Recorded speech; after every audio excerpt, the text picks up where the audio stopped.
Carbonell, ngunit maaari niyo akong tawaging Teacher Yana. Handa na bang makinig ang bawat isa? Good morning, Grade 2 Warriors! I am your teacher in this subject. I am Teacher Diana May Carbonell. Are you ready? Good morning to you.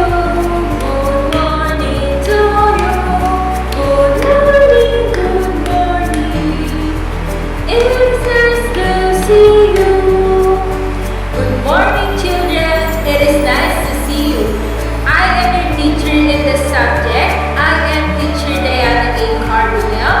Are you ready for our activity for today, class? Good morning, everybody. How are you? Good morning, everybody. How are you? Good morning, class. I am your teacher, Diana A. Carbonell. Good morning, class. It is nice to see you. I am Teacher Diana A. Carbonell, but you can call me Teacher Diana. Are you ready for another fun activity for today? Good morning, grade 6. I am Teacher Diana May Carbonell and I'm glad to see you. Are you ready for our activity for today?